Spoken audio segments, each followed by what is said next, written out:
Welcome to Age, Pension, Super and Retirement. I am your host Yvonne, and as always, this podcast is information only and never personal advice.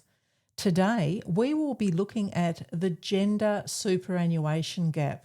And to help us unpack this, I would like to welcome back the Director of Prosperity Planning Partners, Gayle McKew. Hello, Gayle. Good morning. Lovely to be here again. This is kind of a juicy one, so let's get into it. Is there a gender gap in superannuation? Yeah, there is.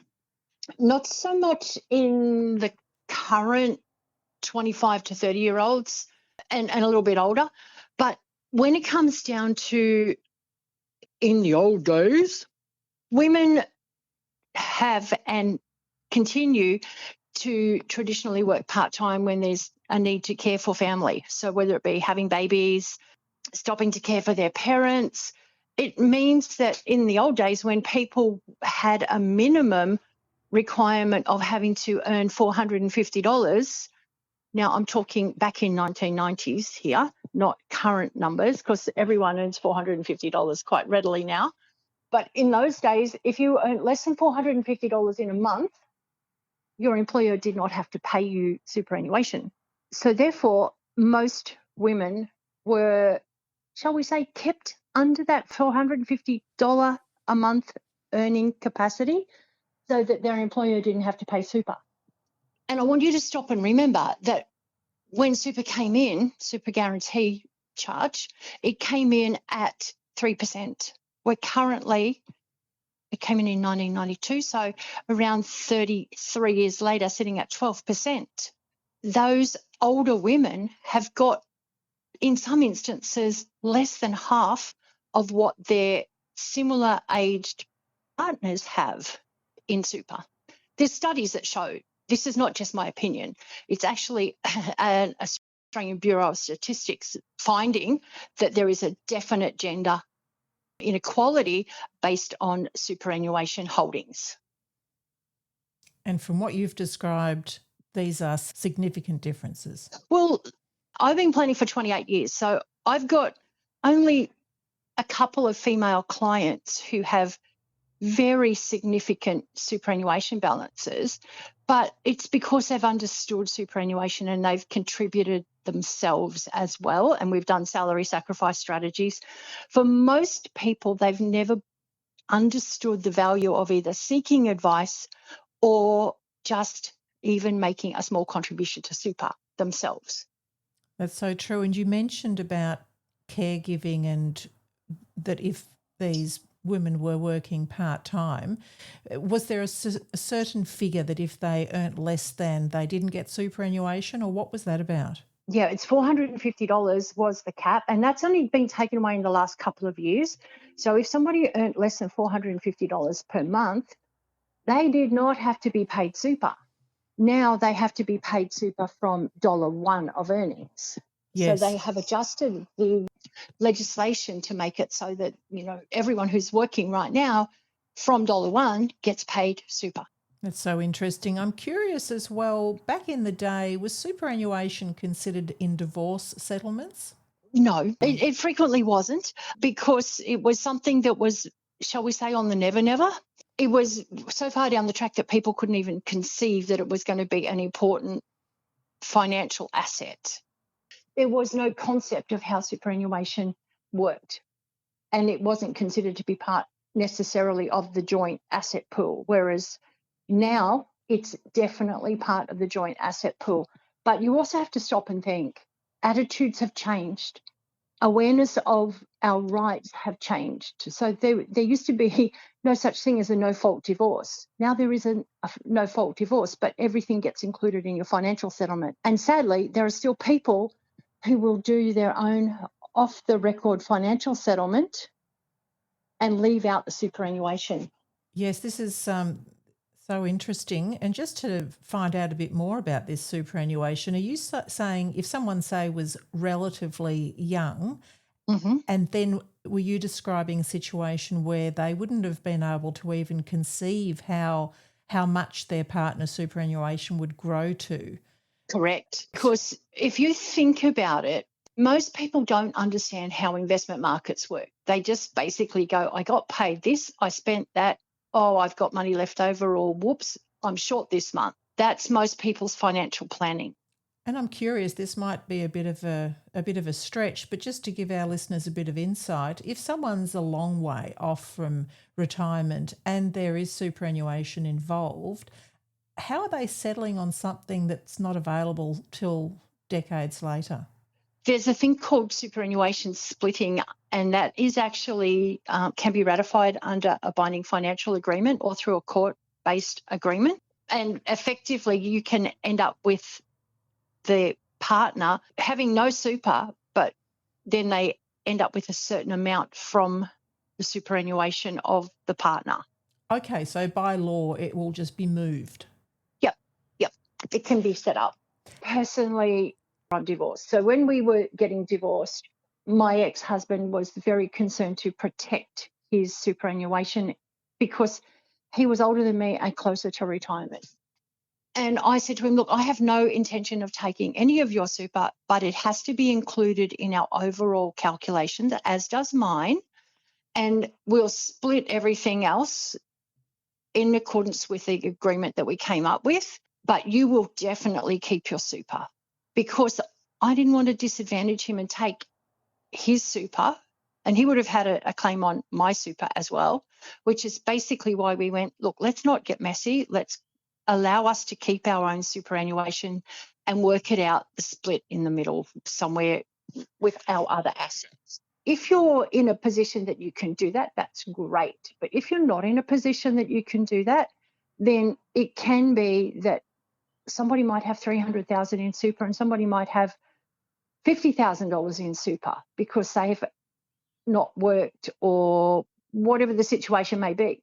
And I'm not always saying that this is females who are the ones that are impacted, who are short, because sometimes it's a self-employed person who has no superannuation because they usually don't pay themselves superannuation because it's not legally required. And if there was an employee with super who was the other partner, then they will have a superannuation fund.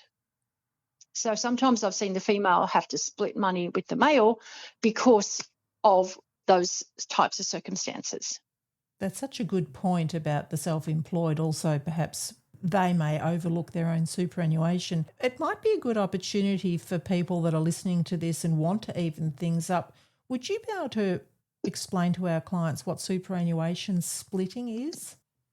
It allows families to move up to 85% of contributions.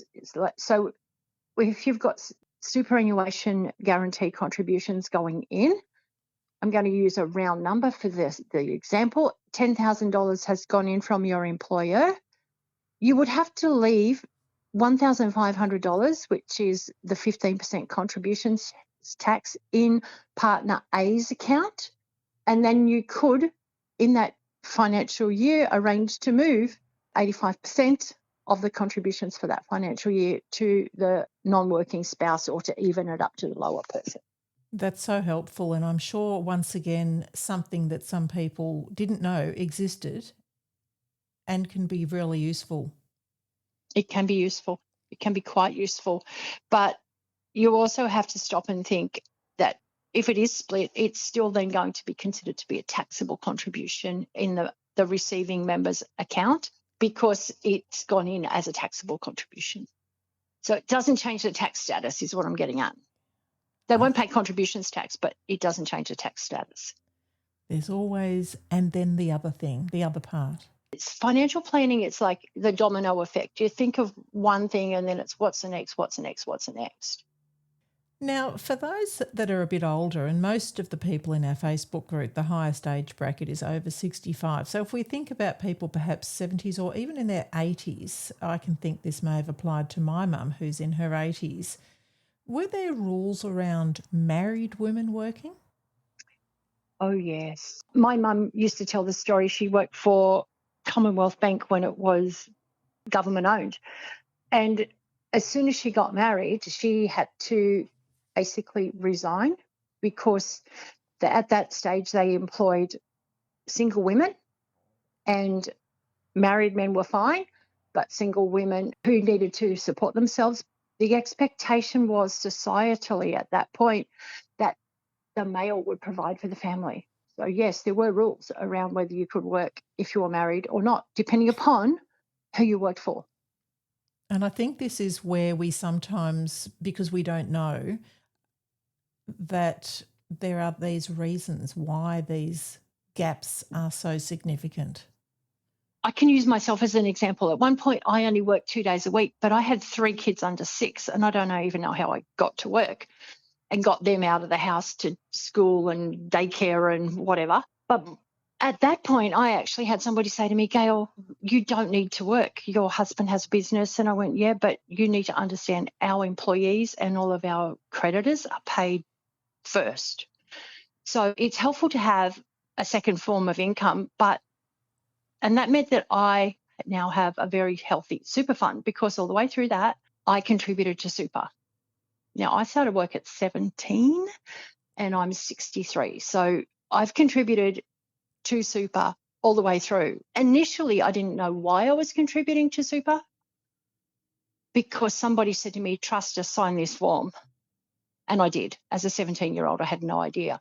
But as it turned out, it was one of the best things ever. Of course, it was before compulsory super. So I had 12 odd years of having superannuation build up before compulsory super came into being. And therefore, I'm one of the people that doesn't have a small super balance as a female. But there are a lot of people who have stopped and started work because of circumstances of having extra children or looking after their parents, and they don't have that superannuation nest egg backup that I do consider myself lucky to have.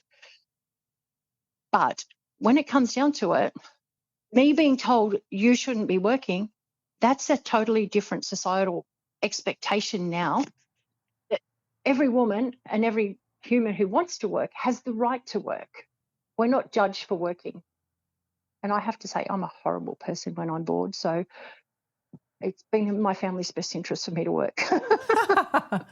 Yes, so many interesting points there, Gayle. How can you be reached? You can email me on Gayle, Gayle, @prosperityplanning.com.au, or you can call me on 0407 159 298.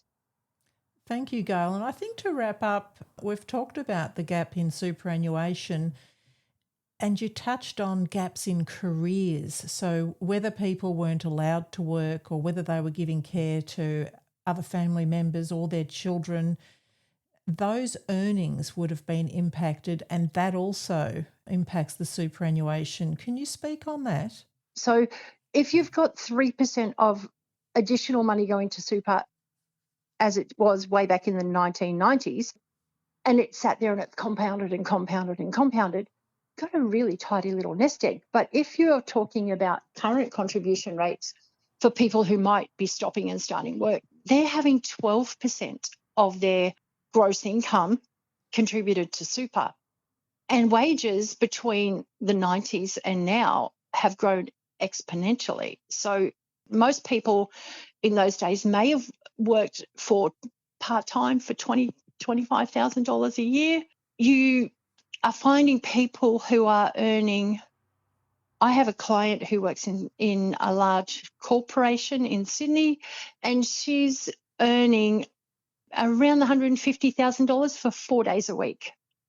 And she's getting paid 12% super on that. So if you start to think about the difference in pay rates and the contribution rates, it's going to be far more beneficial for people now versus what it was in the old days. So true. And if you think about people that perhaps worked even full-time before they had a family, and whether it was that they weren't allowed to continue to work, or even if they just stopped working full-time or working at all before superannuation became compulsory, they may have none. 100%, because superannuation prior to compulsory superannuation coming in the 90s was voluntary. So if you didn't choose to put money into super, there was no little superannuation nest egg. There were very, very different rules back in those days to encourage people to put money into superannuation. And I do know of some superannuation investments that failed way back then in the 80s. And I also do know of seeing interest rates projected at 20% on term deposits, because that's what interest rates were close to in those days. Whereas now you're flat out to get, and that was supposed to be safe money, but that actual company was a bit like a Ponzi scheme and fell over and took a lot of people's money with it. Whereas now there's a lot more prudential oversight. There's a lot of more actual reporting required. So our superannuation money, while it's not guaranteed by the government, does have a lot more prudential oversight now than in the past.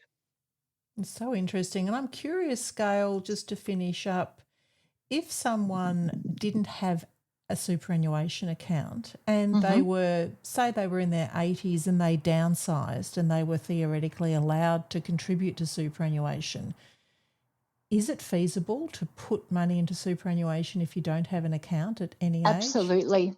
Our biggest challenge tends to be that as people age, they don't have current photo ID. Now, the anti-money laundering legislation says we need to have photo ID.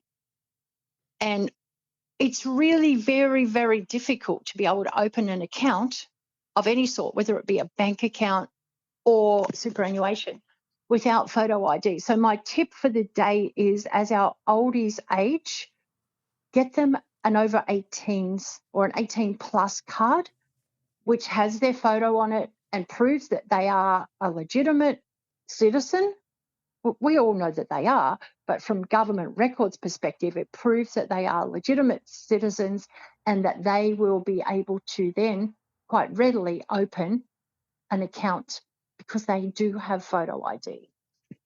That's fascinating, Gayle. So you're right, because if they're not driving and they don't have a current passport, which are things that I'm thinking about, this is such great information. Thank you. So we have just recently not opened a super account, but we opened a share trading brokerage account, and effectively the client didn't have any photo ID, and it took 5 pieces of supporting documentation certified by a JP to actually get the provider to agree to open the account. Whereas if you've got a piece of photo ID that can be checked against government records, it's generally one piece of ID. Such amazing information. And as always, this has been information only and not personal advice. To our international listeners wishing to join our Facebook group, the code word is orange. Thank you so very much, Gayle. It's been a pleasure.